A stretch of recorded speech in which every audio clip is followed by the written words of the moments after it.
tal? Hoy vamos a ver la clase de Economía Política de la Unidad 1, Capítulo 2, del mercantilismo al capitalismo. Para esto les preparé una presentación, voy a compartir pantalla. En este momento tienen que estar viendo la presentación. Bien.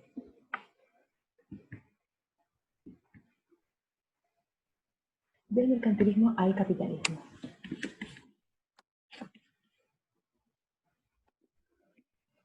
Un poco de historia para ubicarnos en el contexto social donde la economía política surge como ciencia social. Para ver la historia económica, yo siempre sugiero que veamos esto como si fuera un cuento, ¿sí? Como para que se retenga la información que nosotros vamos a ver. Vamos a empezar a ver conceptos en donde vamos a ver, ahora vamos a decir, por eso que en la actualidad se piensa de tal manera, o hay ciertas ideas por un lado y ideas por el otro, ¿no? Entonces, bueno, vamos a hacer un poquito de historia para ubicarnos en ese contexto social, ¿no? Donde la economía política era considerada una ciencia social, de hecho lo es. La economía política se originó como ciencia bajo el sistema del capitalismo con la revolución industrial en la segunda mitad del siglo XVIII. Ahí se considera como ciencia, ¿sí? Hay un nuevo mundo donde España y Portugal transportaban en embarcaciones productos a lugares cada vez más remotos, aumentando el comercio de especies en el Medio Oriente y oro y plata en América. O sea que en ese nuevo mundo, España y Portugal tenían protagonismo y había un comercio que se transportaba de un lugar a otro. Especies en el Medio Oriente y en América oro y plata, como es muy conocido. Las materias primas importadas eran manufacturadas de manera artesanal familiar para ser exportadas nuevamente a precios más caros. Es decir, se importaba materia prima, venía a esos países, se transformaba de manera artesanal en pequeños talleres familiares y después eran revendidos o exportados a precios mayores. Las familias no reciben un salario, sino que su trabajo era a destajo, o sea, era una remuneración por cantidad y calidad producida, y no por cantidad de horas trabajadas. Es decir, acá las familias trabajaban, porque eran las familias enteras las que trabajaban, no eran los mayores, trabajaban capaz que horas y horas y horas para producir muchísima cantidad, porque los ingresos eran muy bajos. Aparecen las clases sociales beneficiadas, los mercaderes. En Ámsterdam, Londres, Venecia y Florencia. Compraban lo producido por los artesanos y lo colocaban en el mercado local e internacional.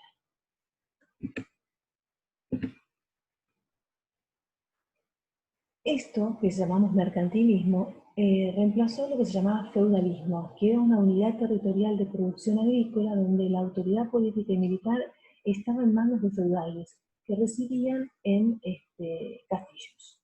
Es decir, el mercantilismo, que eran estos pequeños artesanos familiares que trabajaban para mercaderes, reemplaza el feudalismo. El feudalismo era una autoridad, era muy autoritario, tenían el tipo de autoridad como militar, y trabajaban prácticamente la producción agrícola en manos de las tierras de los feudales.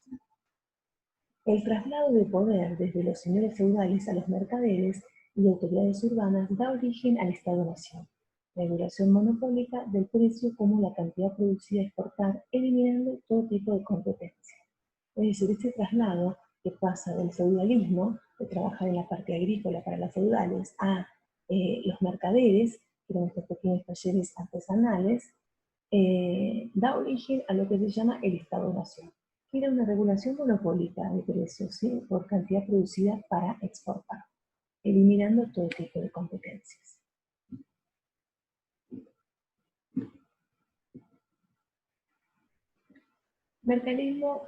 Mercantilismo versus fisiócratas. Dos escuelas de pensamientos que rivalizaron en sus consideraciones sobre la economía. Una es los mercantilistas y otra los fisiócratas. Los mercantilistas, el objetivo de la política nacional debería ser la acumulación del oro y la plata, porque financiaban la actividad de los mercaderes. Esto pasaba en España y en Inglaterra.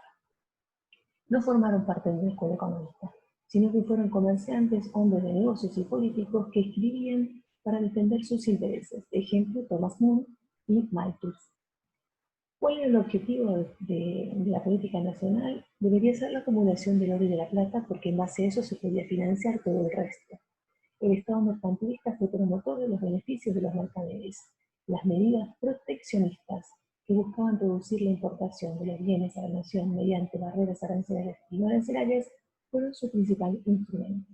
Acá el mercantilista lo que hacía eran todas medidas proteccionistas. ¿Para qué? Para poder defender la producción nacional del momento, sin tratando de importar lo menos posible. Fueron proteccionistas. No era una escuela en sí, sino que era un conjunto de comerciantes que escribían para poder defender sus derechos o sus intereses. Y la segunda escuela son los fisiócratas, un modo alternativo de entender la economía. Son quienes sostienen el papel preponderante primordial de la naturaleza, o sea que la verdadera riqueza proviene de la tierra y es la única fuente legítima creadora de ganancias, mientras que los demás solo modificaban recursos naturales anteriormente producidos. Su máximo exponente acá es François Quesnay.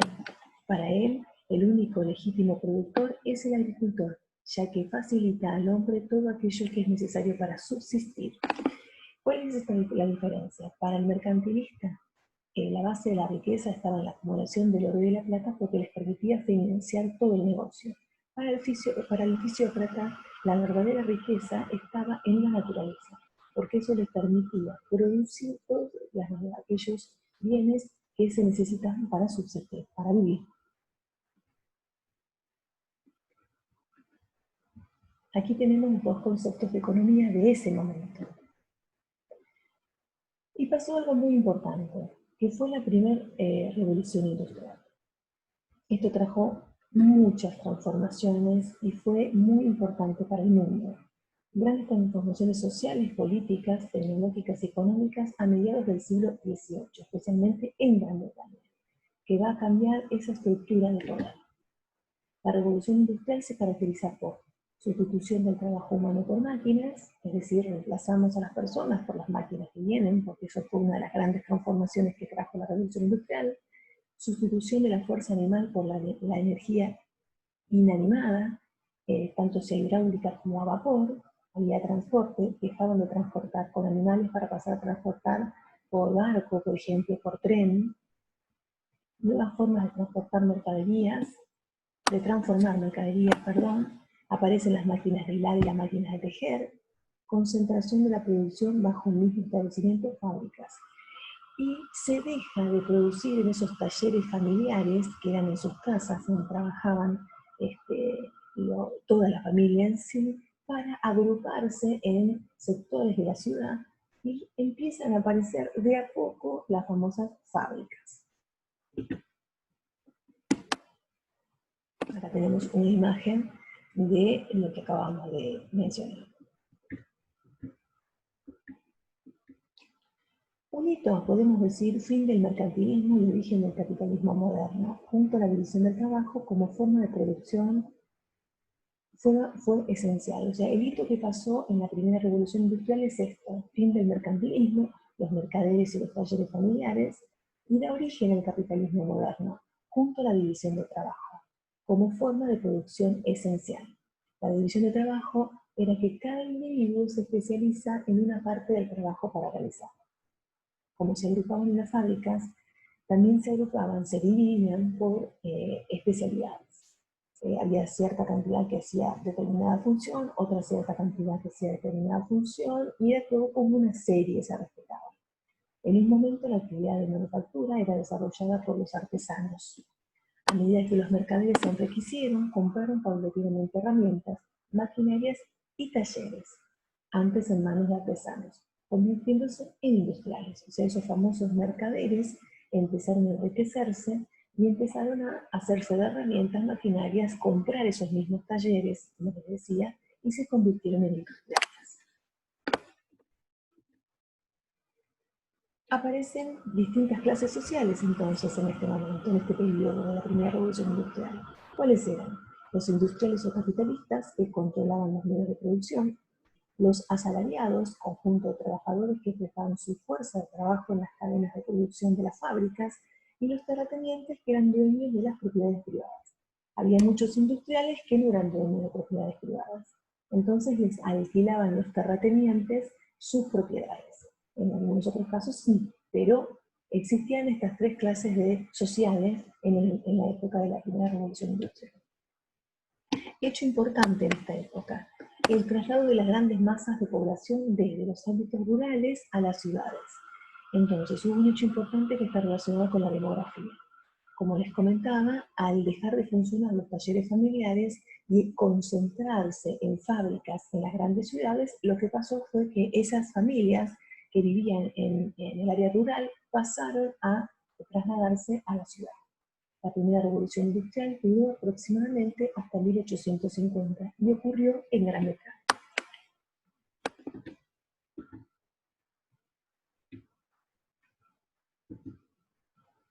Bien, ahora vamos a empezar a ver pensamientos económicos políticos y políticos económicos. Y uno de los grandes pensadores, que fue incluso anterior a la primera revolución industrial, fue Adam Smith, que ha sido el representante del liberalismo clásico. Adam Smith era un escocés que nació en 1723 y su discusión se basó en la visión que tenía de la riqueza de las naciones. La riqueza no se define por metales, como decían los mercantilistas, sino por el trabajo de los ciudadanos de una nación. Su tratado fue Investigación sobre la naturaleza y causas de las riquezas de las naciones, que lo publicó en 1776. Experimentó solo el comienzo de la Revolución Industrial. Él no formó parte de la Revolución Industrial ni la pudo, digamos, desarrollar, sino que estuvo en sus comienzos. Adam Smith fue el precursor de la corriente conocida como liberalismo clásico. Tenemos una foto de Adam Smith. Sus principales temas. En lo religioso es deísta, o sea que considera que Dios existe, pero que no de una forma providente. Se lo conoce por medio de la razón y no por la fe. Decía que Dios existe, sí existe, pero que se debe realmente ver como para poder confirmar que existe. En lo filosófico son racionales, está muy relacionado con el primer tema. Niega todo lo que no puede ser conocido por la razón del hombre. En su libro comienza refiriéndose a la división del trabajo como la causa del aumento de la producción. O sea, él era un racional. Y él decía en su libro, por ejemplo, que la división del trabajo, o sea, especializar a los trabajadores, era la consecuencia del aumento de la producción y así generar mayor riqueza. Valor agregado, habló de un concepto que se llama valor agregado, que es ese valor adicional que adquieren los bienes y los servicios al ser transformados en el proceso productivo. Para Adam Smith no sirve ir en búsqueda del bien común, sino que cada persona, guiándose de su interés, lo mejor, genere lo mejor para la sociedad. ¿Qué significa esto? Hablaba de un valor agregado. Ese valor agregado es ese valor adicional que generaban en los bienes y los servicios cuando eran transformados en el proceso productivo, o sea, el valor de cada una de las personas. Y él pensaba que no existía el bien común, sino que cada persona que se manejaba con sus intereses en forma individual ayudaba para el conjunto. Otro aporte es el aporte del mercado. ¿Y qué consideraba Adam Smith como mercado? Un mecanismo por el cual los compradores y vendedores de un bien o de un servicio determinan conjuntamente su precio y cantidad. Nosotros esto lo vimos en micro y macro, en quinto y en sexto en el repaso, ¿no? Es decir, el mercado es donde fluyen todos los compradores y vendedores. Y conjuntamente determinan el precio y la cantidad que se va a vender. Diferencia lo que es valor de uso y valor de uso. Y da un ejemplo y dice que, por ejemplo, el agua tiene valor de uso alto y valor de cambio bajo. Es un bien esencial para la vida. Y a pesar de que es un bien esencial, es barato. ¿Por qué? Porque abunda. En cambio, los bienes lujosos son escasos y por ser escasos el valor es muchísimo más alto.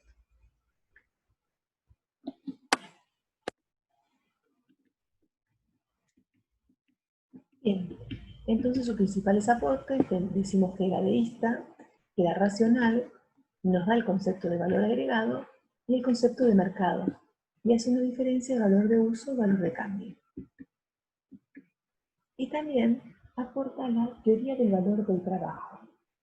¿Cómo se establece el valor de mercado de los bienes para Smith?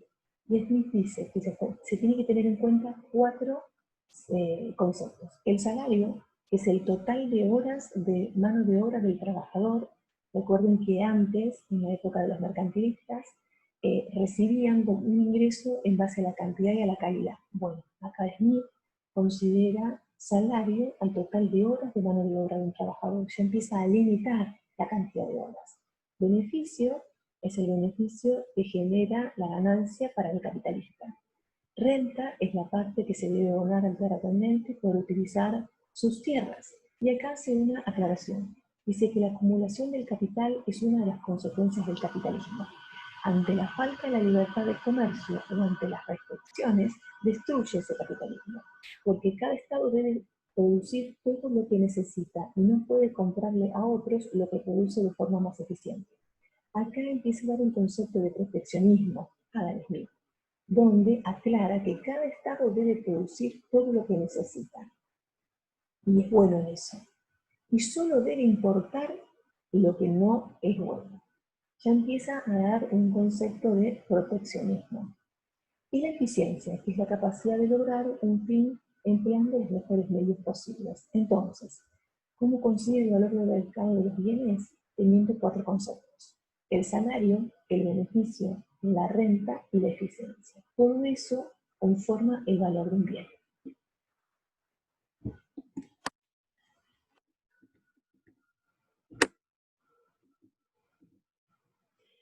Y después tenemos inspirados en el pensamiento de Smith. En la etapa de la economía clásica, que estamos nosotros en la economía clásica, los inspirados británicos son David Ricardo y Roberto Malthus. Robert Malthus. Nosotros vamos a hacer hincapié en David Ricardo, que nació en 1772 y murió en 1823, y era británico. Publicó en 1817 Principios de Economía Política y Tributación. Presentó su teoría del valor del trabajo, donde el precio de mercado de los bienes se establece por dos factores: utilidad y trabajo.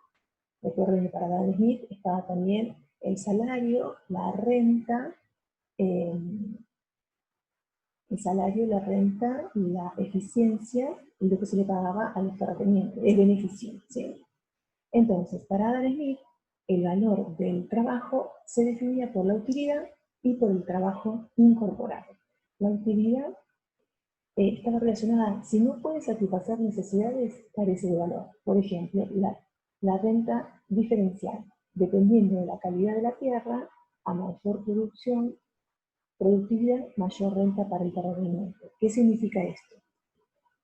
Si no puede satisfacer una necesidad, no tiene valor, carece de valor. Y hace un ejemplo que hablaba de las tierras. Había tierras que eran más fértiles y otras menos fértiles. Cuando la tierra era más fértil, mayor beneficio generaba, mayor renta para el terrateniente. A medida que la tierra era cada vez menos fértil, la renta era menor para el terrateniente. La renta, recuerden, que es la parte que se le pagaba al terrateniente por el uso de esas tierras. Y el segundo factor que tiene consideración para el valor del trabajo es el trabajo incorporado. Ese es aquel trabajo necesario para producir un bien y es determinante de su precio. O sea, es el trabajo de las personas que lo realizan.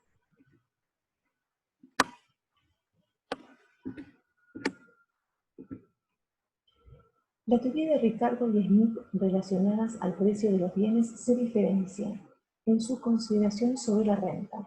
Para Smith, la renta es la ganancia del terrateniente y determinante del precio de los bienes. Para Ricardo, la renta no forma parte del precio de los bienes, como lo vimos recién. La utilidad y el trabajo incorporado era para Smith. En cuanto al capital, para Ricardo, consiste en la acumulación de todo trabajo anterior. El capitalista, al embolsar su ganancia, se apropia del trabajo que pertenecía a los asalariados. Manifiesta por primera vez una relación conflictiva entre capitalistas y trabajadores. Más adelante se dedicarán a esto el socialismo y el marxismo. Hace una referencia también al capital. Para Ricardo, consiste el capital en la acumulación del trabajo anterior, no en la acumulación del oro y en la plata, sino del trabajo anterior.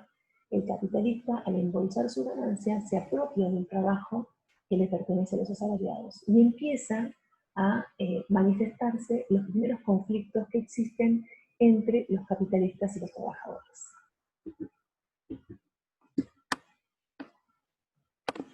También definió el precio natural y el precio corriente. El precio natural era definido por el trabajo y el precio corriente era definido por la oferta y la demanda, es decir, por el mercado. El salario es el precio necesario para permitir a los trabajadores subsistir y perpetuar su raza sin aumento ni disminución.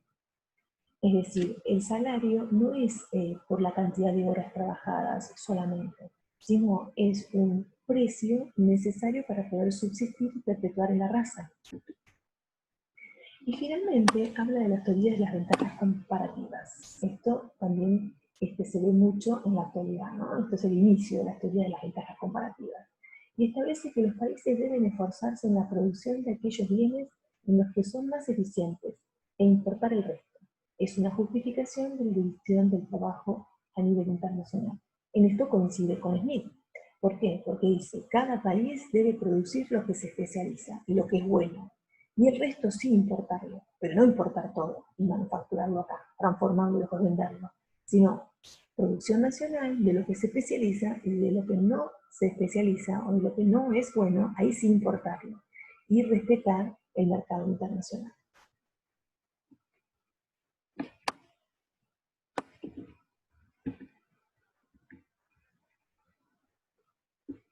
Bien, hemos terminado esta parte del mercantilismo, de la parte del mercantilismo y la parte de economía política, en donde lo que nosotros vimos es el paso del feudalismo al mercantilismo, después el mercantilismo con respecto a la revolución industrial, ya nacen otras clases sociales en donde la economía se va trasladando más bien a las especializaciones por cada uno de los países. Como bien decía Smith y Ricardo, que cada país se debe especializar en lo que es bueno e importar en lo que no es bueno o no puede realizar. De esta manera, la división del trabajo, tanto a nivel nacional como internacional, toma preponderancia. Hemos finalizado este video. Ahora vamos a dejar de compartir